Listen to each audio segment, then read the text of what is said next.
Hay founders tech menos privilegiados.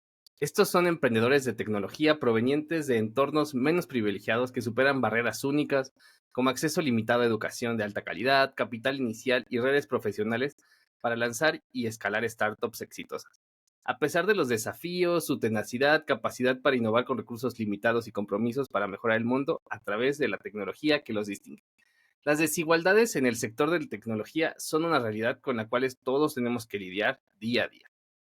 Bienvenidas y bienvenidos a Chile Molitech, un podcast donde yo, Mariano Rentería, busco hablar sobre temas de tecnología con un enfoque y cariño especial a temas de TI. Y bueno, pues en este episodio tengo una super invitada. Ella es Daniela Primera. Ella es emigrante venezolana, 2 veces founder y desde hace 7 años Fixer and Fundraiser Manager para startups y empresas tradicionales lideradas por fundadores subestimados con alto potencial de desarrollo y crecimiento, que desean levantar capital en LATAM, Estados Unidos, Europa. Entonces, pues yo llegué aquí, Daniela, por un tuit polémico que pusiste, pero bienvenida, ¿cómo estás? Me gusta mucho tu bio corta, ¿eh? Gracias, Mariano, por la invitación. Muy emocionada por participar acá. Me gusta mucho tu podcast. Ayer justo estaba escuchando un capítulo que me encantó muchísimo y me emocioné y generé muchas expectativas por estar acá. Entonces, Pues, muchas gracias por el espacio. pues espero cumplir las expectativas y espero que pues nos platiques muchísimo más de este tema que a mí me llama muchísimo la atención. Yo creo que yo y muchas personas que trabajamos en tech queremos ser founders o son founders frustrados. La mayoría pues sí tienen menos privilegios que muchos de los que pues salen todo el tiempo en el 30 menos 30 y cosas así. Pero voy a dar una introducción, la cual le he estado pidiendo a ChatGPT que me dé 3 ventajas y 3 desventajas para ser un founder menos privilegiado. Y las 3 ventajas que dice, la primera es resiliencia y adaptabilidad. Los founders menos privilegiados suelen ser increíblemente resistentes y adaptables, habiendo superado dificultades personales y profesionales a lo largo de su vida. Esta resiliencia puede ser de gran valor en el mundo de las startups. Número 2 de ventaja, perspectiva única. Aquellos con antecedentes menos privilegiados a menudo tienen una perspectiva única y valiosa que pueden aplicar a su negocio. Puede identificar problemas y oportunidades que otros podrían pasar por alto. Número 3 de ventaja, potencial para generar cambio social. Al tener un trasfondo menos privilegiado, estos fundadores pueden sentirse motivados para generar un impacto social positivo a través de sus startups. ¿Cuáles son las desventajas? Bueno, pues los fundadores menos privilegiados a menudo tienen acceso limitado a recursos clave como capital inicial, educación de alta calidad y redes de contactos profesionales, lo que hace que sea más difícil para ellos lanzar y escalar sus empresas. Número 2, desventaja, obstáculos sistémicos. La discriminación y los prejuicios pueden jugar un papel en la dificultad que enfrentan estos fundadores.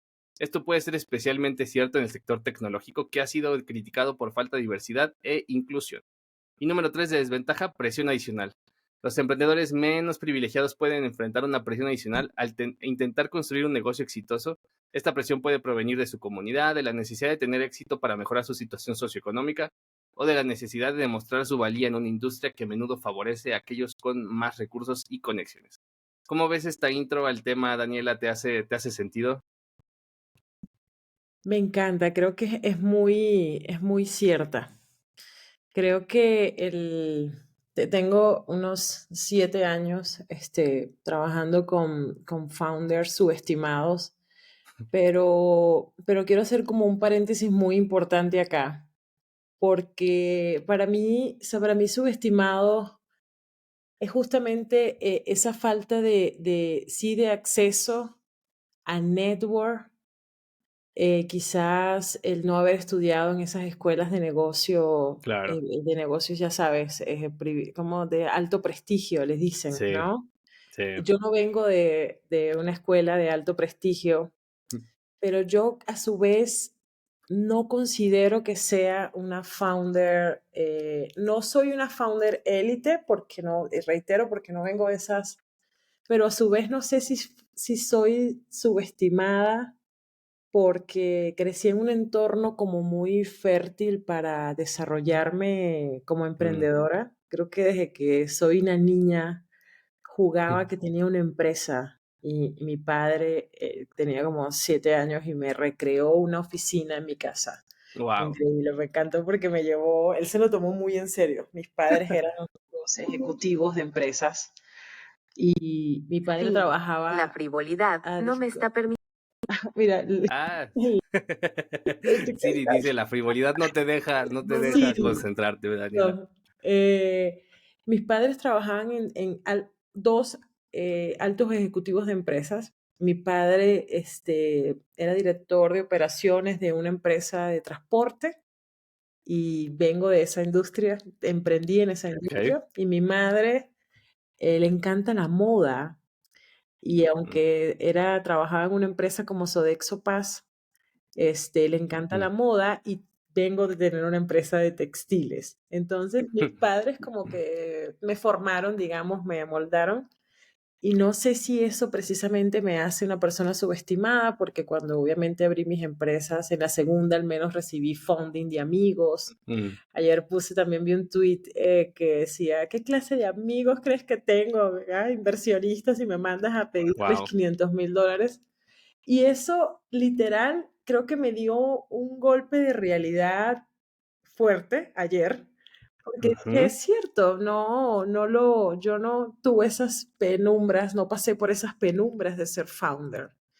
Y a su vez, ¿cómo resolvía mi parte comercial inicialmente? Evidentemente con mi propia red de contactos.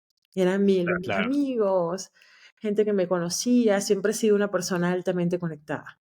Entonces, literal dije, wow, qué diferencia hay en el destino, ¿no? Que puede tener un founder que no viene de todo este entorno, Sí. sino simplemente dice un día, yo quiero emprender, yo puedo hacerlo, a un founder que tiene todas las herramientas o los recursos ilimitados, digamos, ¿no? La diferencia de tener recursos prácticamente ilimitados, que no es exactamente así, pero sí son entornos totalmente diferentes.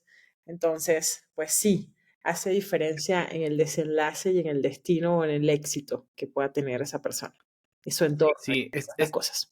esta mañana yo lo reflexionaba antes de entrar a este podcast, Daniela, y reflexionaba el tema del privilegio, ¿no? Y decía, a lo mejor la gente ya desde ahí cancela el podcast por hablar de estos temas woke o no sé qué términos le ponen. Yo decía, yo reflexiono mucho, ¿no? Sobre el tema del privilegio y dije, bueno, yo no soy, tal vez me podría decir yo semi privilegiado, ¿no? O sea, un poco como tú dices, o sea, vengo de una cierta educación o cierto nivel familiar, pero tampoco vengo de una educación de élite, ¿no? Tampoco, este, en los privilegios hay niveles, ¿no? Y parece que conforme más abajo estás, a lo mejor no ves todos los niveles que hay arriba de ti y viceversa, ¿no? Conforme estás arriba, tampoco ves todos los niveles que hay abajo de ti, ¿no? Es difícil, ves nada más unos pocos para arriba, unos pocos para abajo, dependiendo de dónde estés. Yo lo recuerdo que alguna vez platicaba con un founder y me decía, él vivía a las afueras vivía porque ya se mudó de ahí, a las afueras de Los Ángeles, tenía un Lamborghini en su cochera, una camioneta Mercedes-Benz para su esposa, y yo me decía, yo no soy rico, ricos, los que andan en helicóptero todo el día y así, entonces yo decía, no, pues, ok, sí, pues no es rico, ¿no? O sea, para mí eso ya ¿no? Es muy rico, pero bueno, volvemos al punto del privilegio y de los niveles, ¿no? Entonces, pues sí, es muy interesante hablar. Y yo creo que por ahí va a ir también esto, ¿no? O sea, no vamos a tampoco entrar a lo mejor a temas mucho de nivel socioeconómico, pero sí de que los privilegios pues tienen que ver con el ambiente en el que convives, ¿no? Es correcto. Hay estudios socioeconómicos sobre eso. Me gusta mucho la sociología. Tengo una amiga que es socióloga mexicana y de la UNAM y me ha enseñado muchísimo a entender también mucho este entorno, porque creo que desafortunadamente hay un entorno de pobreza muy complejo en México que es bastante diferente a los Sí, demás países de la región, evidentemente sacando Centroamérica, y aún así, pues todavía me cuesta, ¿no? Aunque una persona me explique el contexto que hace que este entorno sea así, y aún me cuesta porque digo, creo que en mis emigraciones la primera vez que conocí a founders o a emprendedores tan innovadores y tan creativos fue en este país. Siempre digo a la gente, pues, México, ya estoy por irme, digamos. Ya tengo 7 años acá, ya estoy por irme y quiero tocar otros mercados de manera más presencial, digamos. Sí, Y me preguntan mucho, ¿no? ¿Qué aprendiste de ese mercado? Me lo pregunta mi director de UK, que todavía soy ASEC de Angel Investment Network, llevo la red de inversión de toda la región. Y todavía me preguntan, ¿no? Me dicen, quiero, apenas te mudes a Europa, tienes que venir, tenemos que platicar, sí, así, nos tienes que enseñar todo lo que aprendiste en América. Entonces, digo, ¡ah, wow! Y justo siempre les digo, tengo mucho que hablar de mi experiencia acá, porque son increíblemente innovadores, sí, creativos, resolutivos los mexicanos. Nunca había visto sí, eso, ni en los y he tenido founders y tengo founders de muchos países, porque soy cross-border. Y nunca no lo veo en los europeos. He trabajado con americanos, no lo veo en los americanos. Los americanos son muy innovadores, pero no, también ideas increíbles, ¿verdad? Bueno, creo que quizás, no sé si podríamos estar al mismo nivel, pero le sumo más carga a los mexicanos o más, no logro, porque los americanos también tienen una situación de pobreza un poco extraña. sí. Pero acá la supervivencia hace que Eso sí, piensen y resuelvan las cosas de una sí. manera totalmente diferente. Los estadounidenses, hay muchas soluciones que dices, wow, ahí sí te puedes encontrar todo inventado. Todo lo han hecho, hasta automatizar Todo lo han un comercializado. carrito de la calle de Sí. café, que ahora hay una startup que me encanta. Y no soy tan fan del café, pero es esas Mm, industrias que nunca cambia. A la gente siempre le va a gustar el café. sí. Y de repente vi la startup, me la compartieron, no sé por qué. Me dicen, mira esto. Y mientras vas caminando al carrito, que es como un carrito de la calle, me dice la persona mexicana, me estaba Ajá, explicando. Es como un carrito de la calle, mientras yo voy caminando, ahí voy pidiendo mi café, mis cosas, y la gente le parecía súper innovador eso por el tema del tiempo. Sabes que los gringos claro. son obsesivos, los estadounidenses, con el tiempo y cómo lo aprovechan. Pero Sí, acá dices, oh my God, ¿cómo se te ocurrió eso? Entonces ya te explican, no, porque me pasó esto, esto y esto, y dices, claro, y haces y ves claramente ese founder market fit, ¿no? Que es cuando ese emprendedor o ese founder es natural que resuelva esto, ¿no? Lo vive, lo siente, lo empatiza. Entonces, sí. pero sí, eso también, te digo, es una ventaja para los ciertos, los subestimados, ¿no? Porque Sí. están detrás del telón. A mí no me gustan esos founders que están en ese reflector, en ese todo. Yo digo, ¿en qué momento trabajan? Pero sí, esa es la opinión que tengo y con esa linda percepción me voy de este país, 100%. Está bueno. Oye, te trajo este podcast un tuit polémico que pusiste sobre el podcast de Oso Traba, ¿no? Y decía, escuchaba el podcast de Oso Traba y solo puedo concluir que, uno, la mayoría de las entrevistas son con personas muy privilegiadas, dos, formados en el extranjero o en escuelas de autoprestigio, tres, estatus social 500, con un network poderoso con liquidez. Sí, éxito natural, ¿no? Y es que ese podcast, ese y otros podcasts muy similares en su formato, ¿no? Se han vuelto el meme de los podcasts, que a lo mejor algunos podcasts puede que nos quieran encasillar ahí, yo personalmente no lo pienso, pero no, qué difícil, sí, qué difícil. No, es que ese día no tuve gasolina para el Lamborghini, no manches, ¿y qué hiciste? No, pues le tuve que hablar a mi chofer que viniera por mí, o sea, pero, o sea, si sabes, no, ¿cómo crees? No, es en serio, si sabes, se ha vuelto un poco de eso y yo por eso te quería traer aquí, ¿no? No sé, ¿tienes tú alguna historia o algo que nos puedas platicar sobre tu experiencia con founders menos privilegiados, Daniela? ¿Dónde están? ¿Quién los encuentra? Mira, Los founders, quédate con esto siempre, los founders subestimados, me preguntaste por los subestimados o por los privilegiados, los subestimados, ¿correcto? Sí, por los subestimados, sí. Mira, los founders subestimados son la regla, no la excepción, ¿ok? Todos, la mayoría, te lo juro. He trabajado más de 220 casos en mi carrera y literal son la regla, casi todos. Estas personas que llamamos founders, élite, estas personas levantan capital con un word, ¿no? Estas personas levantan capital con solo decirle a alguien, estoy haciendo esto, apóyame. Ayer lo estaba platicando por un caso que estoy viendo y me pareció, me dice, ya estoy cerrando la ronda, ¿no? Y digo, ¿cómo? La semana pasada estabas nada. Y me dice, sí, ya platiqué unos teléfonos, está. Y yo, wow. Y dije, wow. Y pensé en todos mis demás clientes ahora, que tengo founders ahorita increíbles, un portafolio encantador. Muchos fondos me están buscando ahorita por mi portafolio. Y varios. Y justo dije, qué complejo, ¿no? A ellos, que son empresas que para mí sí valen la pena, que para mí sí merecen ser fondeadas. No es que los otros no, ojo, pero no son personas que realmente estén resolviendo un problema, sino están cubriendo una necesidad. Y en Latinoamérica, como sabes, hay muchos problemas.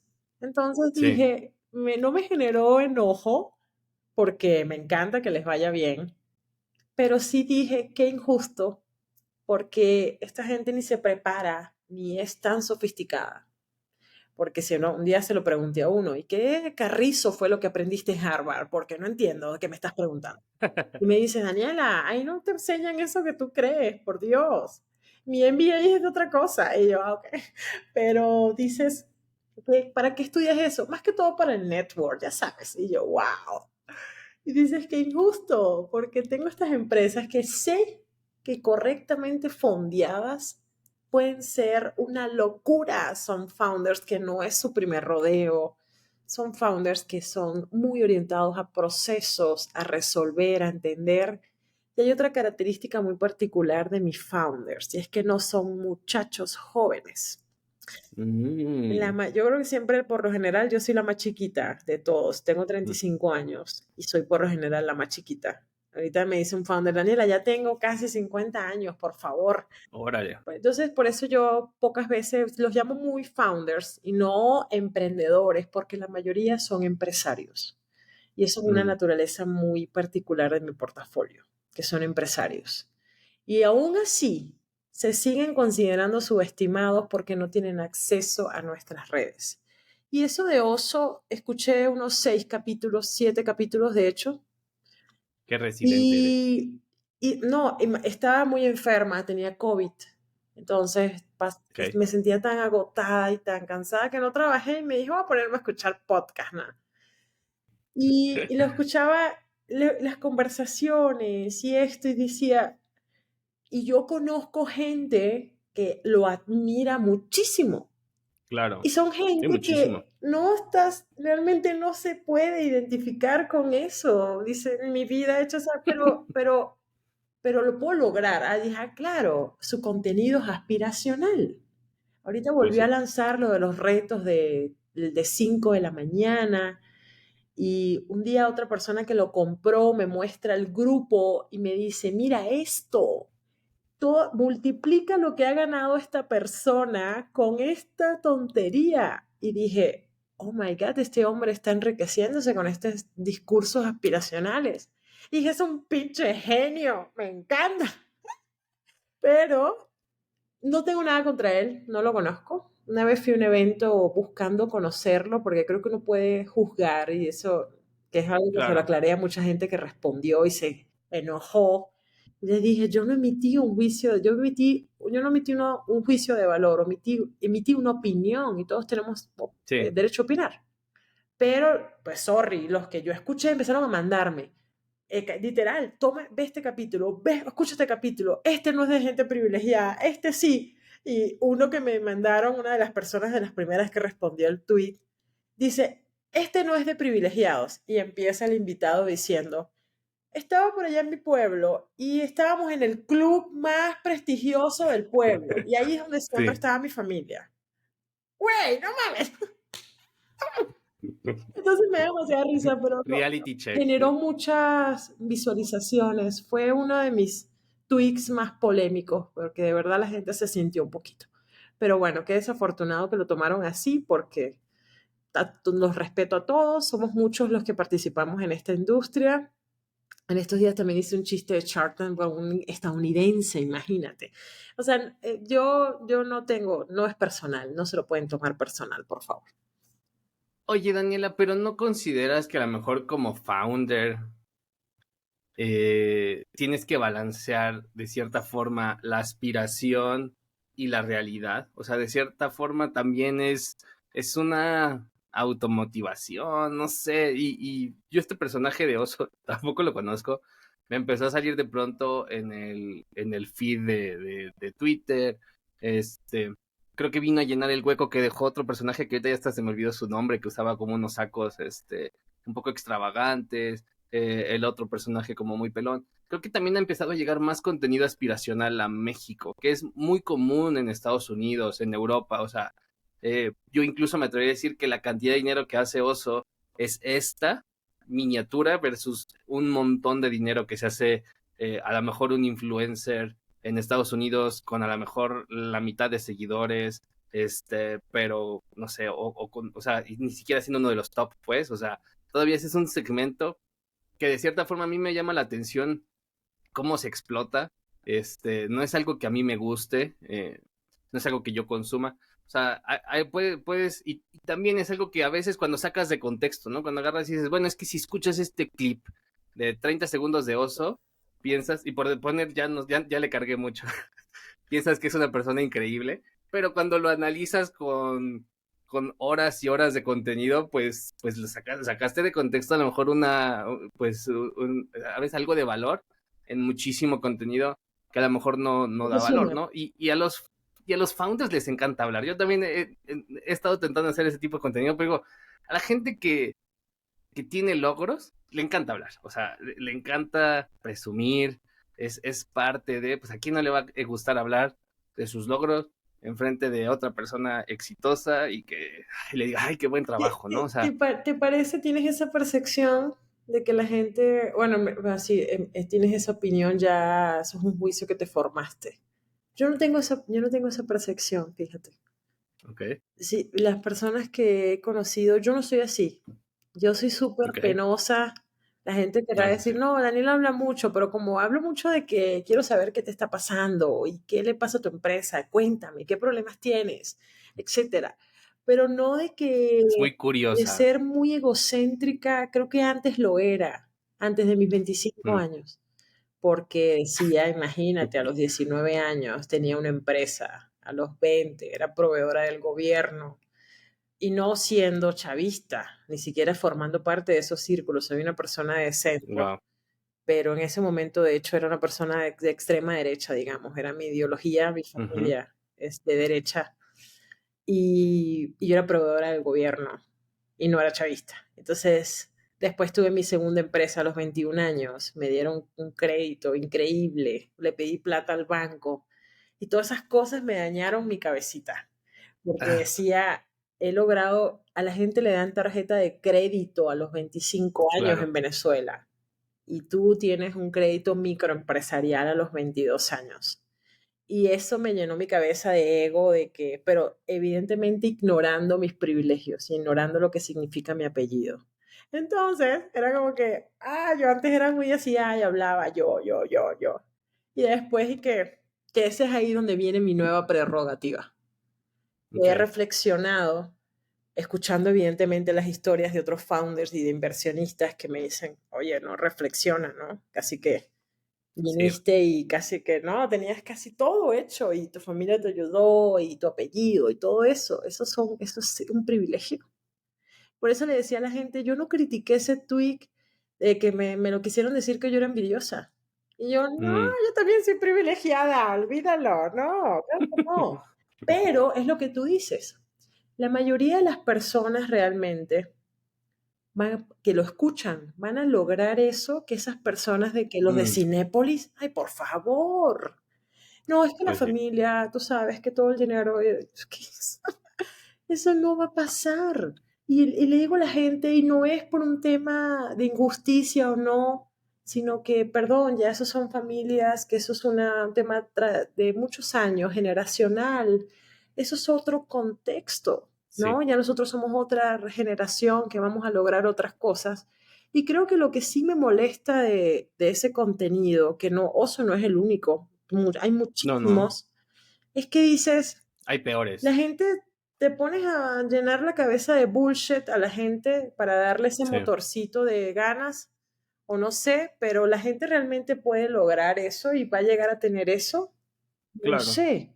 Pero digo, igual a las personas que lo siguen, creo que les gusta muchísimo, les aporta mucho valor, y si consideran eso, pues genial que exista este tipo de contenido. No tengo nada contra él, te digo, me da muy igual. Hace poco también Alfonso, el de Poncho, el de Naupo, Ah, y que tú sí. como que quieres que me vaya mal, y yo, güey, yo ni te conozco, ¿quién eres? Sí. No te topo. Y un día nos Sí, cruzamos en claro. comentarios, porque yo estaba hablando de Investo, y él se hizo un tweet burlándose de mí. Y yo como que este niñito, ¿qué tiene ni idea? Hasta los primeros inversionistas de Investo los conozco, de que están en un WhatsApp, hola amigo, ¿cómo estás? Y digo, Sí. esta gente, este niño, lo que es hablar sin saber, ¿no? Y digo, qué atrevidos son. Pero por eso fue que me meto con él ya, porque te metiste en una guerra que no era tuya, querido. Estábamos hablando entre Claro. inversionistas y vienes y a defender a Romo. Por Dios, ¿qué es eso? Entonces, y ahí también polémica, polémica. La gente se siente muchísimo. Eres mexicano, Mariano, ¿verdad? Yo sí soy. No, ¿qué opinión te merece eso? Que acá la gente es muy adversa a escuchar Sí. comentarios, críticas, etcétera, y me parece Sí, raro. a mí me parece normal, ¿no? Tal vez porque vivo aquí y porque soy de aquí. Creo que en general la gente está muy a la defensiva, ¿no? Especialmente en Twitter, incluso en Tech Twitter, Latam, México y Estados Unidos, está muy a la defensiva. Sí he visto mucho este tema, por ejemplo, con Poncho, ¿no? Lo he visto últimamente creando contenido así. Creo que yo también alguna vez ahí medio me enredé con él sin querer y ya ni lo recuerdo. La verdad es que no es tampoco algo que me llame la atención, pero sí nos prende mucho. Y la verdad es que algo que olvidamos a veces, y tú lo acabas de mencionar tantito, como mexicanos, es el mundo es bien chiquito, ¿no? Y el networking es bien chiquito y nos conocemos muy rápido, ¿no? A mí incluso este podcast me ha hecho networking pues muy en corto, ¿no? Hoy ya tú vas a tener mi teléfono y así, y cualquier cosa que haga, pues un día me la puedes recordar, etcétera, ¿no? Entonces, no tenemos que olvidar que pues no tenemos que hablar tan mal de nosotros y es una cosa que a veces también pasa mucho en México, ¿no? No nos gusta ver el éxito de los demás, a lo mejor porque muchas veces el dinero en México se ha hecho a través de corrupción o de amigazos, etcétera. A lo mejor un poco diferente a Estados Unidos, ¿no? Que poníamos a lo mejor de ejemplo, que también pasa, ¿no? Pero pues hay más historias tal vez de éxito y por ahí en un podcast yo escuchaba a la founder de Endeavor, ¿no? Que platicaba con Reid Hoffman en Masters of Scale, que ella platicaba, y ese cachito, estoy buscando la edición sin editar, porque ella platica cuando vino a México y dice, me senté yo con Slim, con un montón de gente bien importante, y me dijeron, ¿por qué no salen emprendedores de México, no? Y yo les dije, pues porque ustedes controlan, el dinero viene de las familias, y las familias solamente ayudan a los amigos de las familias y no ayudan a los demás, ¿no? Entonces, tienen ustedes un montononón de talento que está siendo desaprovechado, y de nada sirve que le tengan, ellos me comparaban a México con Chile, ¿no? Decían, es que en Chile están saliendo muchísimos, en aquellos tiempos muchísimas empresas, muchísimo dinero, Chile estaba creciendo por encima de México y decían, queremos que algo así pase en México, y decía, pues ustedes tienen que empezar a romper esas cadenas y esos vínculos que por tantos años han creado en el sentido de solamente ayudarse a sí mismo, ¿no? Y eso que No sé qué. ambos países son de los países con las sociedades, de las sociedades más estratificadas, ¿no? Igual Colombia, ¿no? Son países que pues ponen muros entre una colonia y una colonia rica. Entonces, imagínate eso. Y además, te voy a comentar mi opinión brevemente sobre esa realidad que vi acá, que siempre le digo a los mexicanos, tienen que ser un poco más nobles con ustedes mismos, porque quizás si emigraran para Sudamérica, posiblemente van a ver que esto es una realidad regional, ¿no? Claro. Y una vez lo escuché en un estudio que decía, era un estudio de UK, que decía que a los amigos les gustaba que a uno le fuera bien, pero no mejor que a ellos. Entonces creo que ya es un tema más biológico, no sé, de la conducta humana, que son así. Pero particularmente el caso de México es, así lo veo yo. Ojo, esto es una opinión, disclaimer, ¿no? Esto es mi opinión. Siento que hay tanta desigualdad, hay tanta falta de oportunidades y hay tanto canibalismo empresarial que la gente no quiere que el otro suba porque le cuesta, porque ya yo subí, entonces a mí me costó, entonces tú no vas a subir. Y a la gente le cuesta percibir ver a otras personas surgir en este país. Y lo veo más en el tema empresarial y en la industria en la que estoy.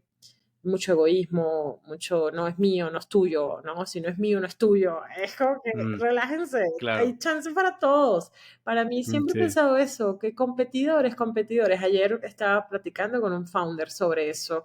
Me dijo, pero mira el tamaño del mercado. Y literal le dije, yo confío en ti. Pero cuando estés, mira, me dice el mercado, ya me acordé, el mercado lo parece pequeño. Y le dije, cuando estés facturando 10 millones de dólares mensuales, me vas a decir si el mercado es pequeño o no.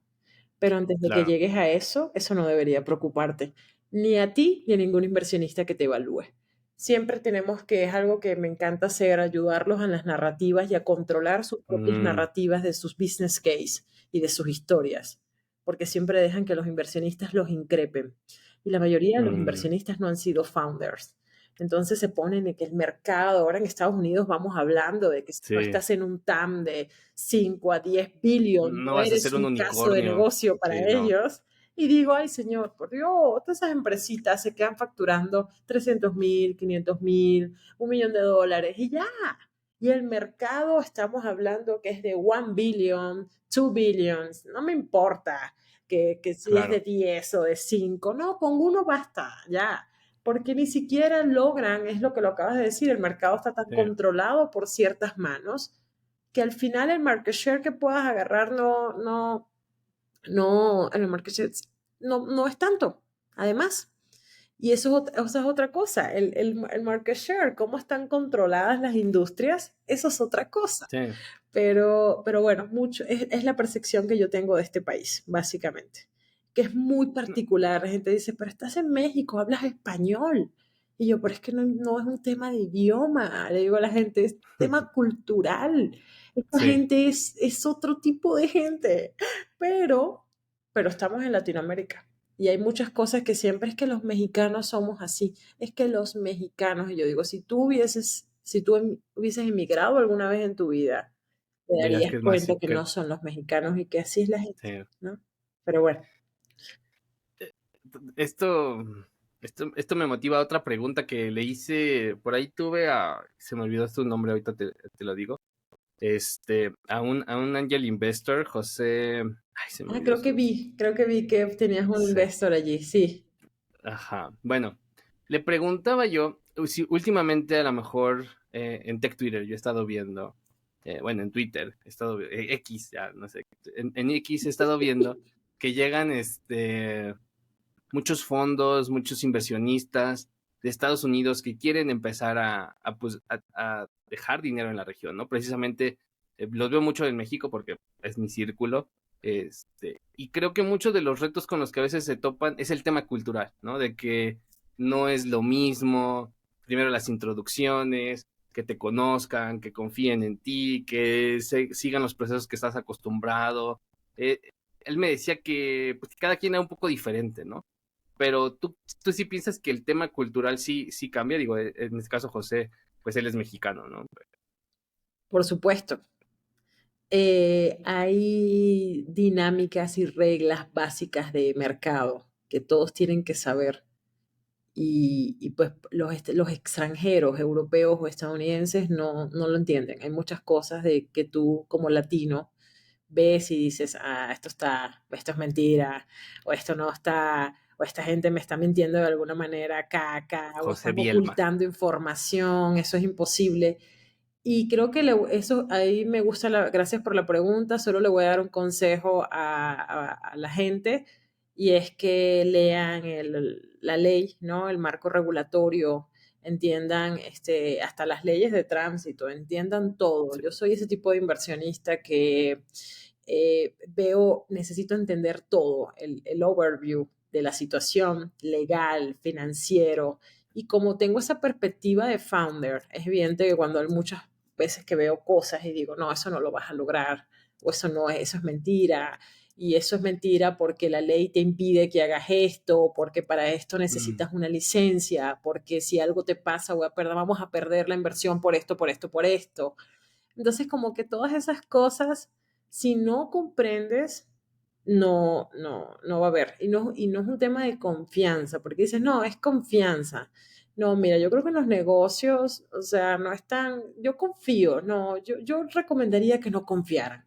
Siempre le recomendaría a los inversionistas, sí, pero es confianza. Mira, sí, tengo un feeling de que esa persona es honesta, sí, de que esa persona no va a robarte, no va a estafarte, pero quizás que esa persona te vaya a contar todos los errores y que todas esas cosas quizás no va a pasar. Entonces dejemos de ser un poco inocentes en eso y sí, pues entendamos que confianza, pero también hay unas dinámicas de mercado macroeconómicas también, digamos, macro y micro, que obviamente los inversionistas extranjeros no la van a pillar y no la Claro. pillan en muchos años. Entonces, sí, el tema cultural es muy complejo y eso también hace que se ahuyente la inversión de la región.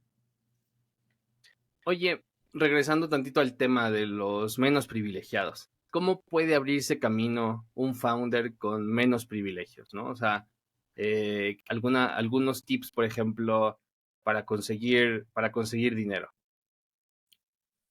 Wow. Yo creo que es aprender a buscar. Hay muchísima literatura en internet y acá creo que una persona dijo ayer algo en Twitter también o en X, de que no me vengan con que hay mucho contenido en inglés. ¿Cuántas personas hablan inglés? Y es verdad. O sea, dije, yo empecé a tuitear en español únicamente porque alguien me dijo, ¿por qué no haces algo diferente? Y es porque todos ustedes solo publican en inglés. ¿Por qué no haces algo diferente y publicas en español, ya que no hay contenido fiable en tu área en español? Y yo, tienes razón. Te lo juro que escuché que me estaba regañando en este tono. Un mensaje bastante largo y dije, bueno, tiene razón. Hay que publicar cosas en español que tengan En contenido. español. Entonces, pues sí.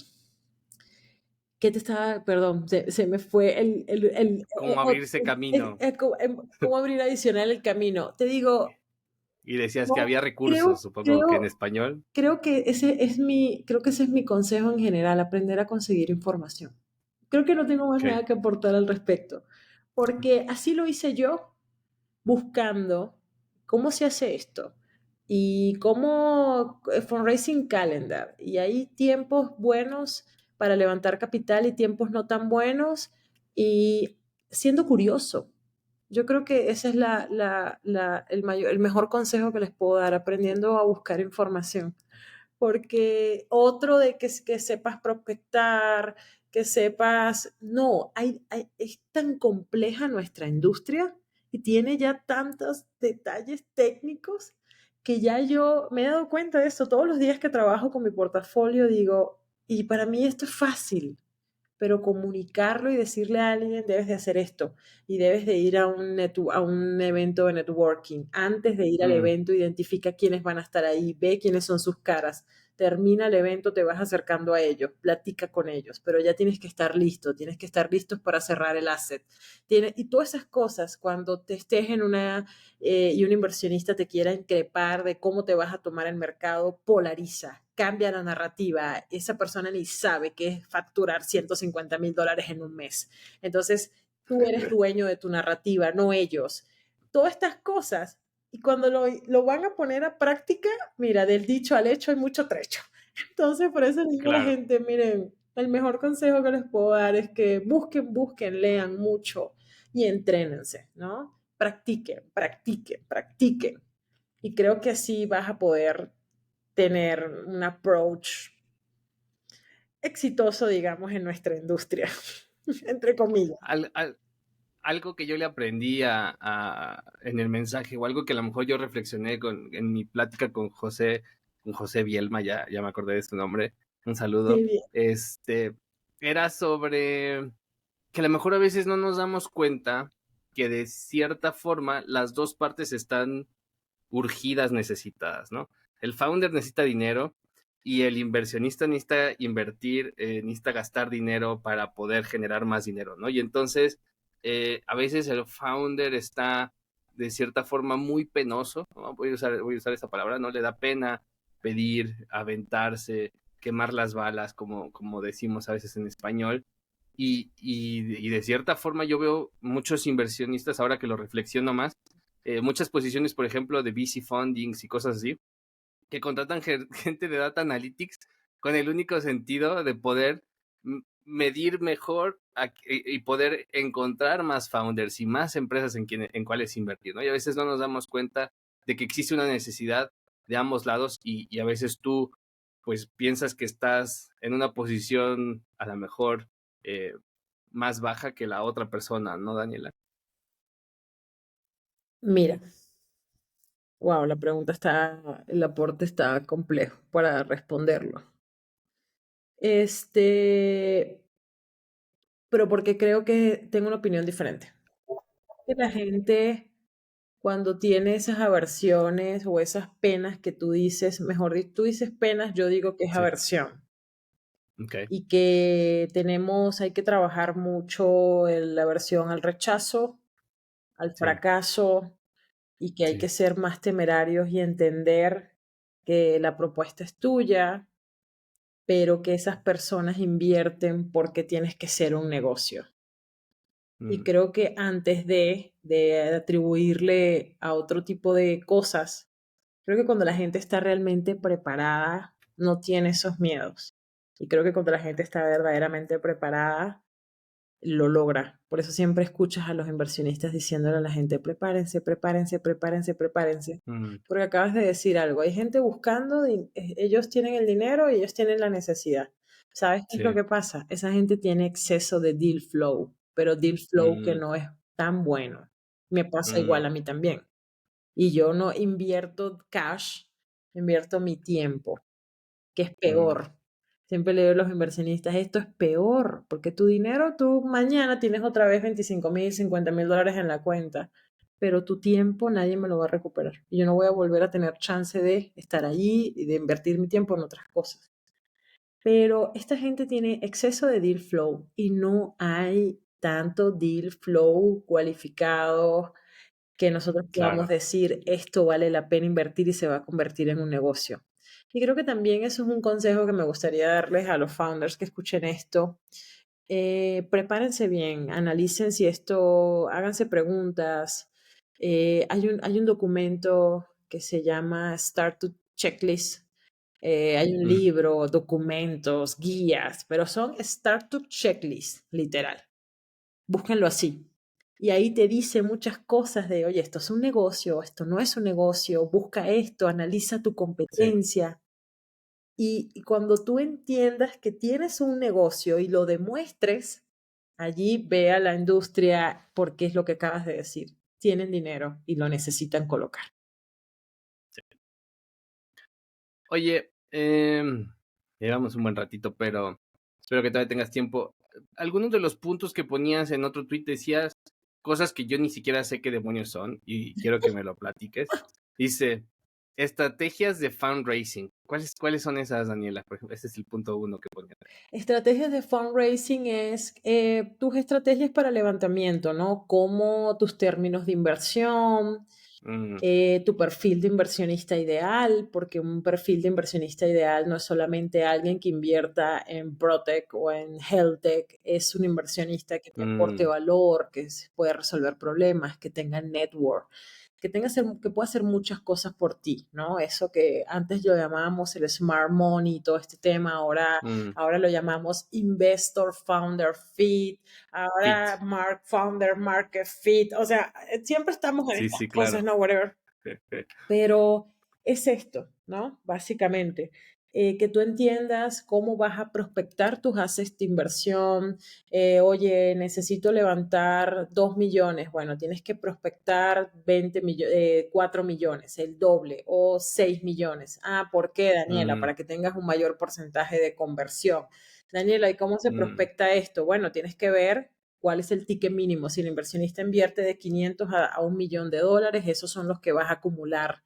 Entonces es con base en su capacidad de desembolso. No te puedes, por ejemplo, levantar $2 millones y prospectar a puro micro VC o sea, sabes, los fondos tienen sus tamaños, ¿no? Megafondos, microfondos, ¿sabes? No sé si sabías eso, pero los fondos tienen sus tamaños.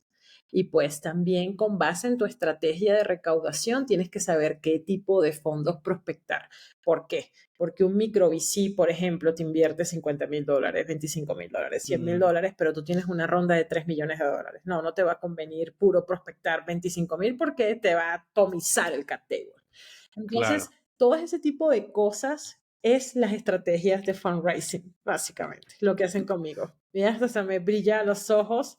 Me emociono porque es lo que hago todos los días. Está muy interesante y creo que son muy buenos puntos que a veces lo que yo pienso es, o lo que entiendo es, piénsalo, ¿no? Piénsalo antes de que simplemente digas, pues necesito dinero. Si necesito dinero, pero ¿de cuál? ¿De qué tamaño y de quiénes, no? O sea, hay dinero por todos lados, pero piensa cómo lo vas a acomodar, Lo vas a ¿no? Porque captar. si no... Exacto. ¿Y qué vas a hacer? Porque eso es otra cosa. Le preguntaron a Andrés Bilbao. Lo cito mucho porque sabes que todo el tiempo está dando fundraising hacks y todo esto. Y una persona le preguntó, oye, tengo que hacer un plan financiero. Y el hombre puso esta cara y creo que recuerdo que bajó la mirada así y dijo, claro que lo necesitan. ¿De dónde sale la necesidad de inversión del plan financiero? Entonces, imagínate esto, estamos en nivel. ¿Y sabes qué he visto y que me he dado cuenta? Los VCs no tienen la responsabilidad de educarte. Ellos tienen la responsabilidad, sí, de decirte si tú haces fit o no con la firma y si te puedo invertir o no. Pero no es la responsabilidad de ellos educarte. Y Natalia González, la de la Neta VC, dijo en estos días, todos deberían casi que dar feedback y tal. Y le hice un comentario así enorme y me dice, gracias por todos tus comentarios. Voy a responderte en inglés porque así escribo más rápido. Y me responde un poco de cosas y yo, no, mira niña, no. Imagínate 500, ve 10,000 empresas, 8,000 empresas, 3,000 empresas. A mí yo conozco cerca de 3 founders nuevos por día, o sea, y yo no soy un VC, yo soy la persona que te prepara para ir a la guerra, que te prepara para ir a los Juegos Olímpicos, just that. Y si yo veo ese flujo de deals, que es para mí insignificante, en estos días cambié mi username en Instagram y puse Prime for Deal Flow, así como el de la cuenta Prime for Exits, pero yo estoy Prime for Deal Flow, ¿no? Porque digo, necesito ver más empresas, pero no hay chance de darles feedback a todas, no hay chance de nada. Entonces es como que, y hay muchas de paso que ni siquiera son startups, ni siquiera son empresas de tecnología. Imagínate el desconocimiento tan complejo que hay gente que tiene una frutería y va y le picha a Sequoia. Dices, wow. Una vez conocí un caso así y le dije, mira, nada más te respeto por tu actitud, porque tú tienes una distribuidora de frutas y le pichaste a Sequoia. Wow. felicidades, amigo. Eso es cuestión de actitud. Eso es lo que hace que la gente levante capital. Actitud, 100%, me parece. Oye, Daniela, ¿qué es un data room? Un data room es la sala de datos. Como supuesto, si Ok. estuviéramos antes de la tecnología, estuviéramos en un archivo, ¿sabes? Estos archivos. Ok. Entonces eran carpetitas donde metías todo y ponías a buscar así, ¿no? Con base en etiquetas de nombres, arriba de las Sí, carpetas, los folders, ¿sabes? Había qué era sí, ese sí. folder. Y abrías ese espacio y había muchos documentos. Eso es un data room. Es donde va a ir alojada toda tu información técnica, financiera y legal. Hoy estoy montando uno que voy a entregar después de que salga de este podcast. Me toca entregar un data room porque el hacer un buen data room es lo que hace que superes rápidamente un due diligence y el inversionista te diga si vas para el baile o no vas para el baile. Si tú quieres, ojo, esto va consejos para founders subestimados. Para los founders élite, no. ¿Ok? Esto no aplica. A ustedes les perdonan que no estén preparados. Pero Ok, bueno, con un PowerPoint, un ¿no? PowerPoint, un Word funciona. Sí, Un deck sin un slide de equipo funciona, ¿no? sí. Básicamente, para el data room, yo creo que consejos muy importantes. Técnico, el deck, hagan un deck, un long deck, un integral, hagan un teaser, hagan un investor FAQ, un documento de preguntas y respuestas frecuentes. Esto también lo montan ustedes, los founders lo montan conmigo. No es frecuente que traigan esto de cajón. Su plan financiero, algo que se obvian mucho, los estados financieros, pero mensuales, no anuales. Si tienes más de 3 años, pues ya anuales, pero si no, mensuales es algo en lo que siempre los increpan en due diligence y nunca lo tienen. Los documentos de incorporación, actas que hayan hecho, etcétera.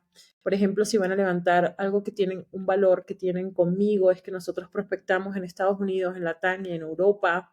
Y por ejemplo, para levantar capital en Estados Unidos tienes que estar incorporado en Estados Unidos. Si no lo has Claro. hecho o lo hiciste mal, tienes que hacer este Digo, claro, como si fuera algo obvio, ¿no? Pero, sí. pero lo dices y digo, claro, suena, Es que sí, makes para sense, la ¿no? gente no es obvia, pero no solo tienes que Sí, estar yo dije incorporado, claro, pero realmente no lo había pensado, ¿no? tienes que estar en Estados Unidos y adicionalmente tienes que tener una estructura que llaman FLIP. Conde, el de Novus Concilium, hace poco publicó una guía muy interesante de FLIC. Astelaris también habla de manera muy interesante e integral de lo que son estas estructuras, porque de repente vienen y se incorporan aquí, se incorporan en México, pero se incorporan con sus propios nombres y no hay ninguna vinculación legal en estas empresas. Y dice, ¿y cómo hiciste esto? Ah, no, me metí en Clerk y estas cositas y lo hice. No, miren, esto tiene su tema, esto tiene su ciencia, muchachos. Otro consejo que me gustaría darles en este podcast, por favor, busquen asesoría legal. Antes de cerrar un deal con un inversionista, busquen asesoría legal porque los inversionistas pueden poner términos eso es algo que van conmigo, lo llevan conmigo de que, oye, Daniela, ¿qué significa este trato? No, mira, esto es esto y esto es todo lo que te puede pasar en el futuro. Y no es asesoría legal, pero también les digo, y ve con el abogado y consúltale si la estructura tiene sentido o no, ¿no? Porque solo tu abogado Claro. sabe cómo está tu empresa constituida tú y yo no hago el due diligence legal, ¿no? Si además les cobráramos a los founders un due diligence, antes yo lo intenté en este modelo de negocio y no funcionó, era muy caro. Entonces Sí. era como que no, prepárense y cuando ya tengan a los inversionistas allí un term sheet, voltéense directamente con los abogados. No improvisen en esto. He tenido founders que cierran unos tratos que los diluyen increíble. Y recuerden otra cosa, otro hack de nuestra industria. No les gusta ver los cap tables atomizados. Y a los inversionistas les parece quizás un red flag que haya que reestructurar cap table. Es decir, tu estructura corporativa, todo esto lo tengan que reestructurar para entrar porque tomaste malas decisiones al principio. ¿A qué te refieres? ¿Cómo? Cat tables, ok, ¿qué es? La tabla de capitalización es los accionistas. La Cap tabla de table. capitalización son los accionistas que tengas en las distintas series, ¿no? Lo que cambia son los derechos corporativos y Sí. los derechos económicos con base en los tipos de acciones. Pero hay gente que mete a personas que dicen, ay, eventualmente cuando iniciaron, le doy $50,000 y le diste el 50% de tu empresa. Coy. No, esto ya me ha pasado, ¿viste? Que le he dicho a founders, mataste a la empresa antes que naciera. Entonces es eso, solo tener mucho cuidado con esas cosas, prepararse muy bien y practicar antes de acercarse a sus inversionistas correctos. Vas a escuchar o vas a ver que siempre estoy hablando de los inversionistas correctos. ¿Qué carrizo significa eso? Pues los inversionistas que hagan match con tu visión. Ahí ese es el famoso Investor Founder Fit. Que estén alineados con tu visión, que tengan la cantidad de dinero que necesitas, que tengan la capacidad de resolver problemas, que su capital relacional lo pongan a disposición y a tu servicio.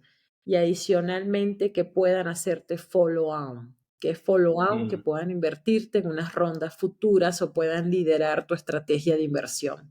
Y otro consejo que le doy a los founders antes de meterse a estas aceleradoras, a 500, a YC. Bueno, YC sí la recomiendo porque te da unas evaluaciones totalmente sin sentido, que ojo, eso no garantiza absolutamente nada, pero al menos te dan $500,000 y tienen una red enorme. Y hay algo que me encanta de YC. Newsletter. Y es que procuran lo mismo que hago yo, un círculo virtuoso. Bueno, yo hago lo mismo que hacen ellos, mejor dicho. Es lo que aprendí de ellos, a generar de Paul Graham, ¿no? A generar un círculo virtuoso alrededor de tu propio portafolio para que todas puedan levantarse juntas. Esto me encanta. Pero le digo a los founders siempre, oigan, no se metan en programas de aceleración. Les voy a dar un mejor consejo. Búsquense a un lead investor, a una persona que lidere su ronda. Si ustedes se consiguen a un lead investor, ustedes no necesitan meterse en estas aceleradoras que te quitan 8%, Es como ir a la escuela, ¿no? 10% de tu participación por $80,000 o por $60,000 o por $100,000. Este va a ser mi comentario polémico de este podcast, que no sé si lo voy a poder compartir ahora, pero siempre lo hago, pero ya lo marqué. Muchachos, no apliquen porque esto también puede afectar su futuro recaudando capital con fondos en forma, básicamente. Y es algo que he visto tanto últimamente, lo de las aceleradoras. No les gusta, ¿no? Me causa pánico y le digo, ¿cómo te van a quitar 8 a una evaluación de menos de $1 millón? Estás loco. Y la gente y los founders creen que lo necesitan porque es una proyección, ¿no? De marca, de nombre, etcétera. Y les digo, miren, búsquense a un lead investor y a un asesor de negocios, punto. Que te ayude a hacer procesos y todo eso. Yo no quebré ninguna de mis empresas y yo no pasé por una aceleradora. Yo tuve buenos advisors, 100%. Y eso creo que hace muchísimo la diferencia. Y no te diluyes, a un advisor le pagas, no le das equity, te ayuda a crear tus procesos, te ayuda a entender cómo tu parte comercial tiene que estar alineada con tu parte financiera y operativa. Eso lo aprendí yo de un advisor. Yo tengo advisors. No una aceleradora que me esté allí y me quite 10% de mi empresa por $2, que me va a llevar un runway de 3 meses. No. Eso yo le preguntaba un poco a José Bielma, que si había mejorado esa perspectiva que a lo mejor teníamos personas que no estamos en la industria, yo no estoy en la industria de fundraising y de inversionistas y de founders, pero había estado leyendo mucho de que de cierta forma muchísimos fondos, muchísimas aceleradoras, muchísimos angel investors se habían aprovechado de muchísimos founders con porcentajes muy altos y muy poco dinero. Y él me decía que él creía que esto ya no estaba pasando tanto, ¿no? Solo pasa con las aceleradoras y los ángeles no sofisticados. Él decía que el mercado se estaba ajustando, que sí fue, pero que a lo mejor estaba cambiando, pero pues no, yo creo que en todos lados siempre va a haber alguien que busque pero pues, sacar más provecho, ¿no? Una vez lo escuché de un Shark, de estos Shark, yo le digo Shark Tanks, y la gente cree que es que lo escribo mal tan. No, Ajá. Es una broma. Shark Tanks, ¿no? De Tanks, de gracias. Entonces bromeo siempre con esto. Este tipo de gente, ¿no? Estos Shark Tanks. Esta gente por lo general no es tan sofisticada en Venture Capital. Me encanta la temporada de ahora porque está Carlita Berman, que viene de nuestra industria. Oso viene de nuestra industria. En estos días hizo un comentario muy interesante. Oso dice, bueno, pero es que la mayoría de la gente que va ahí no va a pedir Venture Capital, pues entonces tenemos que verlo con una perspectiva diferente. Creo que me encantó eso porque dije, es verdad, No, bueno. ¿por qué inviertes? ¿Por qué traes a gente de Venture Capital a algo que no es Venture Capital? Entonces, me gustó esa observación de que el tipo, oiga, no nos juzguen, porque eso es algo que nosotros no solemos ver. Y Oso tiene un fondo, viene de Venture Capital. Entonces dije, bueno, esta temporada quizás me parece más interesante, pero por lo general, los Shark Tank, un Elías Alut, ¿no? Una vez escuché un caso que le estaba quitando por 10 millones de pesos a alguien, una participación accionaria brutal. Y le digo, oye, sincérate con él y pregúntale si conoce o no el asset class. Esto es un asset class. Y la persona le dijo, mira, no, discúlpame si hicimos, me gustó esta actitud reflexiva de que disculpa si te dimos un deal que no era óptimo, no era justo para ti, nosotros no entendemos muy bien este asset class, conversemos. Eso, pocos inversionistas hacen eso, y menos gente rica. Y me encantó esa experiencia vivirla, porque me decían los founders por un lado, pero ¿qué le digo? Pero no, me da miedo, ese señor me da miedo, no sé qué tal, es muy poderoso. Y yo, no, dile esto, esto y esto. Y llegaron a un trato. Porque eso es lo interesante, ¿no? Y además es lo más lindo de mi trabajo, ser fixer, que es lo que realmente soy, una problem solver, ¿no? Y el fundraising es un problema, no tener dinero es un problema. Entonces, esa es la parte creo que más linda de mi trabajo, cuando llevas a los founders y a los inversionistas a conversar y a llegar a un acuerdo óptimo para las dos partes. Y eso también es un objetivo que yo tengo cuando trabajan conmigo, cuando son mis founders y mis clientes. Ok. Ya te voy a dejar que regreses a tu día laboral. Daniela, tengo últimas dos preguntas. Preguntamos en Twitter qué les gustaría que preguntáramos en este episodio. Por ahí dice Santiago Salcedo F, @Santiago Salfore. Dice, ¿cómo conseguir inversión inicial? Para un founder no privilegiado, el capital inicial es problema porque no lo tiene y eso le reduce el tiempo de vida a casi cero, ¿no? ¿Algún otro consejo? Si no tienes una red, un network que pueda darte $25,000, ojo que no es tanto, que pueda darte $25,000, ahí sí te recomiendo 100% que vayas a una aceleradora, que vayas a una incubadora. Okay. Te voy a dar un dato muy curioso.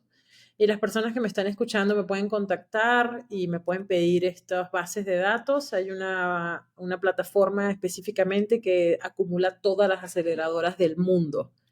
Entonces, dame un segundo. La mayoría de las universidades de México y del mundo tienen incubadoras. Sí. Si tú consideras que no sabes cómo empezar, que no sabes cómo tener un acceso a redes y a todo esto, 100% las aceleradoras y las incubadoras es una buena opción.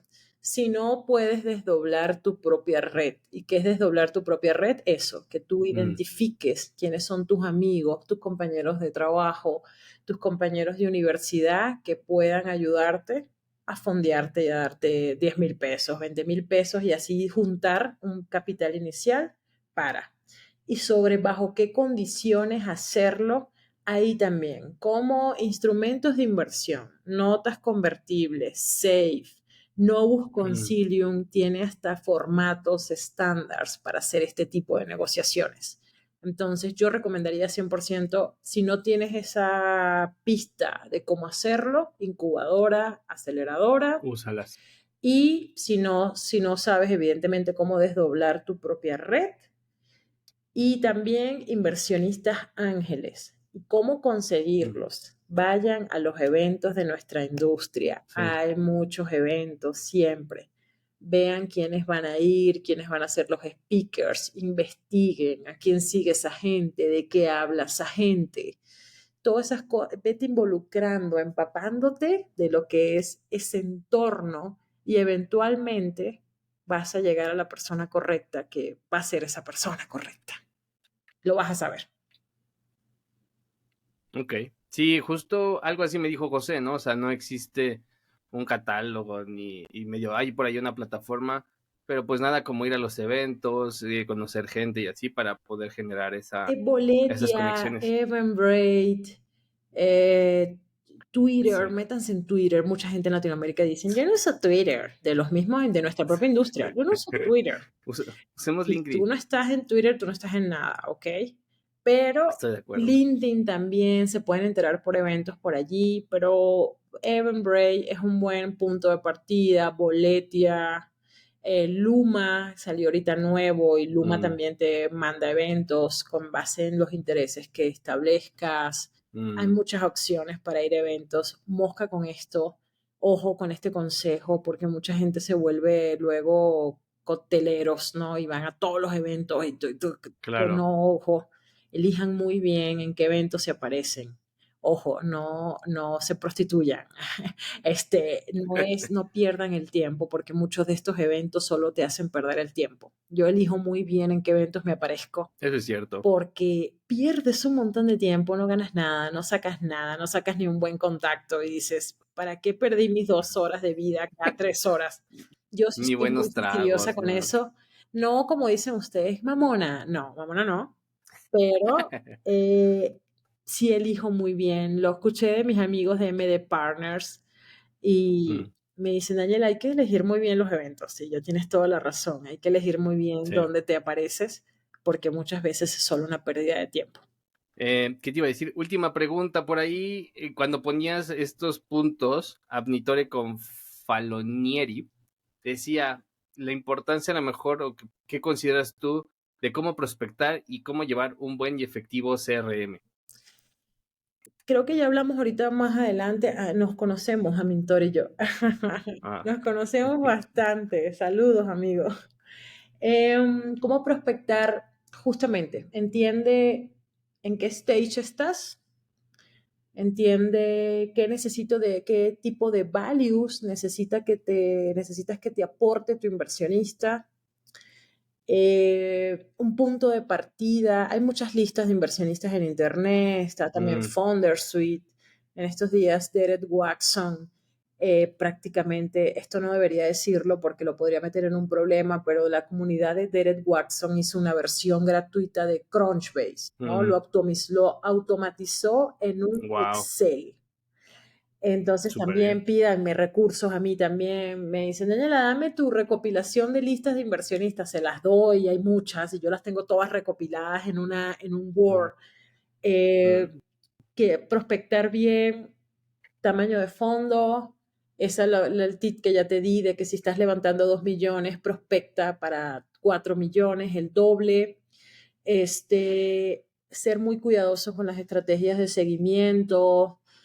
Está preparado, no hables con inversionistas si no estás listo, porque literal automáticamente cuando prospectas con base en un buen match y te acercas a la persona y no estás lista, quemaste el asset.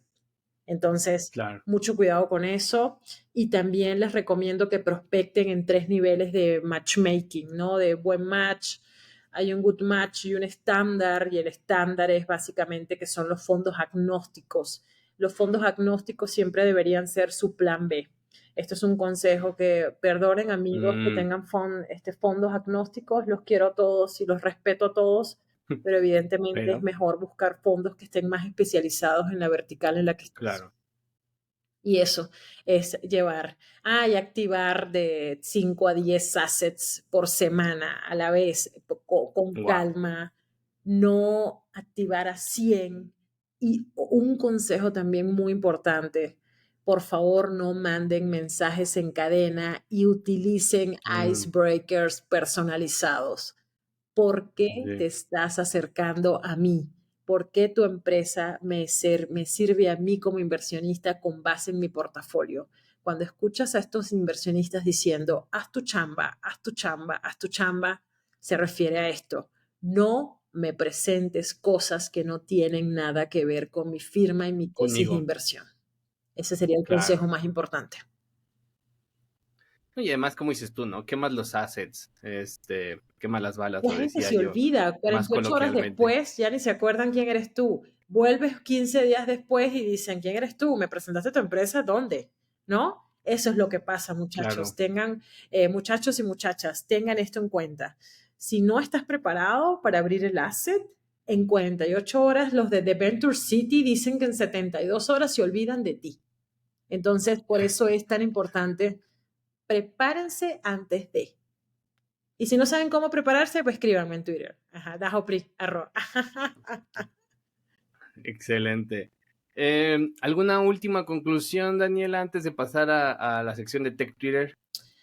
Creo que les di muchísimos consejos. Creo que ha sido Sí, la mejor entrevista ever que me han hecho porque estoy dejando gracias. tanto contenido de que seguro eventualmente alguien va a levantar capital y va a volver a escuchar el podcast de Daniela dijo esto alguna vez. Entonces, gran entrevista. Muchas gracias. No tengo tips adicionales. Perfecto. No, sí, yo creo que incluso ese último comentario fue oro molido para quien sea que lo escuche y que necesite y que sea un fundraiser, digo, un founder menos privilegiado o semi privilegiado. Pues vámonos a Tech Twitter, Daniela. Fíjate, yo escogí en esta, como te platicaba por mensaje, cada quien trae un tweet, lo platicamos brevemente. En esta ocasión yo traje un tweet de Jason McCreary, su arroba es Gone Dark. Yo lo conozco en persona. Hace años nos vino a dar un curso en la empresa en la que yo trabajo y él tiene un producto técnico muy exitoso que te ayuda a hacer upgrade de versión de un framework que se llama Laravel, ¿no? Y él decía, me gustó la conferencia de Aaron, otra persona de la comunidad de Laravel, en donde utilizó la palabra suerte en su plática en la Laraco, ¿no? Creo que a veces mucha gente exitosa tiende un poco a ignorar el valor o el rol que juega la suerte en tu camino, ¿no? Y yo creo que la suerte siempre es un factor. Y él platica un poco de que este producto, pues, lo pichea en una conferencia y ahí estaba enfrente el fundador de Laravel y dijo, claro, ese es un producto que tienes que hacer, que puedes vender. Y gracias a esa suerte y que él se lo promocionó, pues le fue bastante bien, ¿no? Entonces, pues yo sí creo que la suerte juega también un factor mucho en el éxito y no sé, ¿tú qué opinas, Daniel? Mira, no creo que voy a caer en ese cliché de que no creo en la suerte, pero sí. Sí, Hay veces que hay tantas cosas que tienen que suceder para que tú te encuentres con la oportunidad en el momento correcto. Y yo creo que el consejo que les voy a dar en más que un tema de suerte o no, aprovechen las oportunidades. Eso es suerte. Cuando te llegan las oportunidades que ni siquiera te das cuenta, literal, piénsalo en una cosa sencillita. Te quisiste un día, estaba sentado en una plaza. Para mí plaza es un parque, ¿no? Para sí, ustedes son otra cosa, para mí es un parque. sí, Y piensa, ¿no? Antes que fumaba cigarrillo, me quiero fumar un cigarro. Y lo pensé ahorita. Y en ese momento pasó la señora que vende cigarros. Y dije, ay, me da flojera pararme. Espero a la próxima. Y la próxima no volvió, no volvió a pasar nadie vendiendo cigarros. A eso me refiero, de aprovechar las oportunidades. Cuando se te claro, presentan, ahí, no la subestimes. Ah, si sea, te estoy invitando a comer helado mañana en el mall de tal. Nunca subestimes las oportunidades, porque no tienes ni idea todo lo que te puede pasar y todas las puertas que se te pueden abrir hasta por ir a comer un helado en una tarde donde tú dijiste que no querías salir, básicamente. claro, perfecto. Y yo también pienso que la suerte existe y que además la suerte se trabaja, ¿no? Por ahí igual en un podcast de Reid Hoffman decía que la suerte se trabaja, ¿no? Y vienen sus conceptos de que los sistemas, etcétera, porque también hay que estar ahí, para estar ahí, pues tuviste que haber tomado muchas decisiones antes, ¿no? Tu tweet, Daniela, es tuyo y dice, lo leo, de acuerdo al Fundraising Calendar, viene el segundo mejor shot del año para hacer fundraising.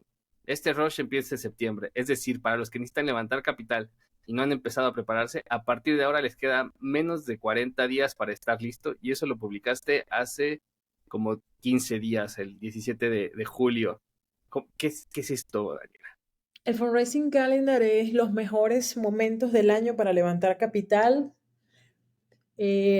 Con base en mis 7 años de experiencia haciendo esto, solo el año tiene 2 momentos importantes para levantar capital. Es el primer Q del año a partir de febrero y el último Q del año, que el último shot, mejor dicho, los llamo shots. El primer shot es a partir de marzo, abril, mayo, creo que hasta junio puede ser.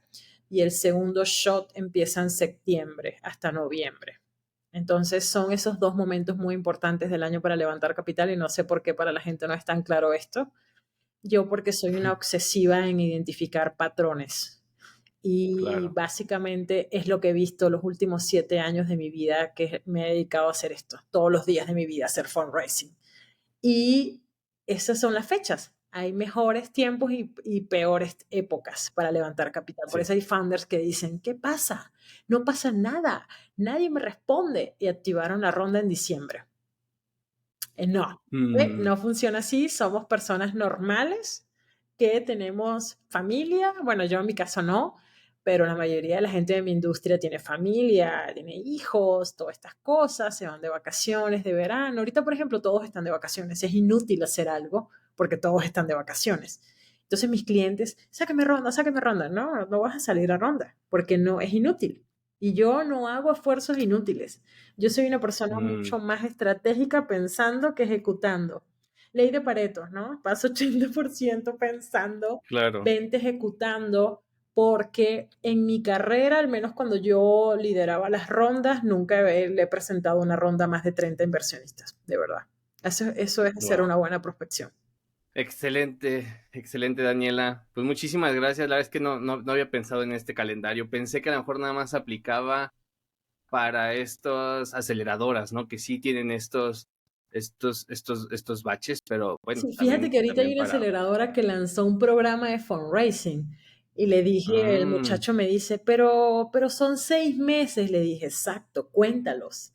Desde que te activas hasta que sales a ronda vas a aprovechar el primer shock del 2024. La aceleradora está bien lo que están haciendo.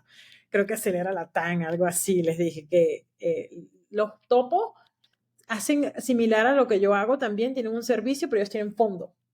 Entonces, justo creo que es Acelera Latam. Y el muchacho me dice, pero no, el programa es para el próximo año. Le dije, claro, porque él va a aprovechar esta época para prepararte. Claro. Y el próximo año es que el programa te lleva a fundraising porque es el primer buen shot del año. Está bien la planificación de la aceleradora. Pero por el desconocimiento, ¿no?, de los founders del Fundraising Calendar, es como que no, por eso no asocian de qué es esto. Y se desgastan. Y creo que esto es uno de los procesos, como founders, el fundraising es uno de los procesos más difíciles y dolorosos que vas a pasar en tu vida.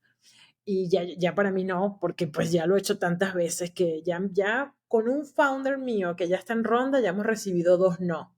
Y para nosotros es, relájate, cálmate, eso no importa. Normal. Sí, porque es normal. Y adicionalmente, siempre lo digo, el inversionista que dice no, y con esto cierro mi participación sobre este bloque, el inversionista que dice que no te enojes, no te pongas triste, no te sientas frustrado. No era la persona correcta para ti, 100%. Claro. ¿Ok? No era el inversionista correcto, por eso tenía que pasar. Y pues eso. La terapia también para los founders y los inversionistas, ¿no, Daniela? ¿Qué momento de salud mental?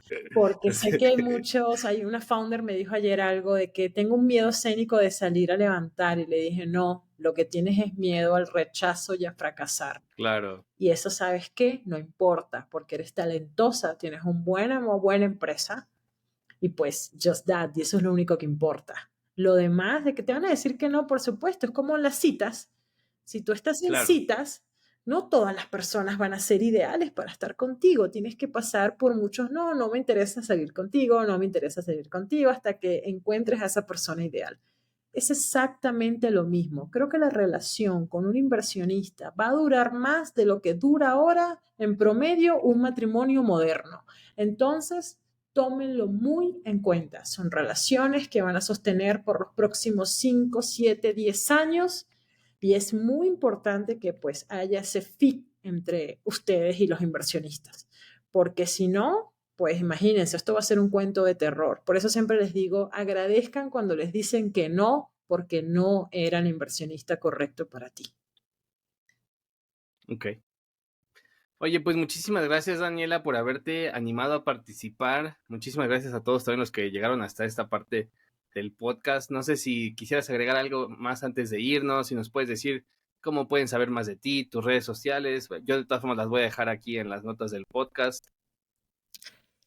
Prepárense. El proceso de fundraising es un proceso muy duro, pero es un proceso de autoconocimiento. Aprendes muchísimo sobre tu empresa, sobre tu organización, sobre tu equipo. Aprendes sobre lo que tienes, sobre lo que no tienes. Reflexionas sobre si tienes un buen modelo de negocio o no.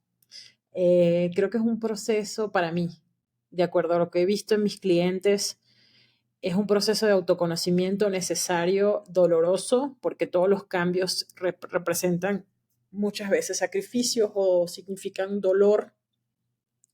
Y creo que es un dolor y un sacrificio muy interesante, porque recuerden que el capital de riesgo, esto es un asset class que sirve básicamente como un medio y no como un fin. Esto es muy importante. Es un medio, no es un fin. Levantar capital, a la industria no le gusta salvar a nadie de la muerte. A la industria le gusta invertir en personas exitosas o en negocios exitosos que tienen el potencial de devolverle la inversión a sus inversionistas LPs. Recuerden que los fondos son administradores de capital, que los fondos ese no es su dinero, ellos están jugando con el dinero de otras personas. Por lo tanto, tienen un deber fiduciario. Es decir, no es que te quiera decir que no porque estás en Uganda, sino te voy a decir que no porque mi deber fiduciario solo me permite invertir en América Latina. Solo tengan en cuenta, sigan el podcast, el newsletter de Natalia González de la Neta VC. Creo que está Natalia haciendo un trabajo increíble hablando sobre la industria, sobre las buenas prácticas y sobre cómo funciona un fondo. Tengan muy en cuenta este newsletter cuando vayan a levantar capital, porque allí ella te explica esto, no es esto, es esto, esto funciona de esta manera, no es que son malos, no hay chance, no hace fit con la tesis, pregúntame esto, pregúntame en qué ciclo de vida estoy, pregúntame si estoy cerrado, si estoy invirtiendo, si estoy evergreen. O sea, son tantas cosas, pero afortunadamente ya hoy hay más literatura interesante que podemos consultar y una de ellos es definitivamente el startupiable, que hay cosas que no estoy de acuerdo con Enzo, pero startupiable tiene contenido interesante, pero creo que el que recomendaría ahorita de cabecera 100% es el de Natalia González de la Neta VC. Ok. Aquí dejo los links también para que lo sigan, para que se inscriban al newsletter. Mil gracias, Daniela. Fue Gracias un gustazo, a ti, Mariana. repito, Fue muy tenerlo. productivo. Y yo invito a que sigan el podcast en nuestras redes sociales, también en Twitter, en Instagram, nos encuentran como @chilemolitech. Muchos clips de esta en video va a estar en YouTube, en mi canal personal, y muchos clips los voy a poner también en TikTok. Creo que valen muchísimo la pena ahí para que dejen comentarios o cancelen a Daniela.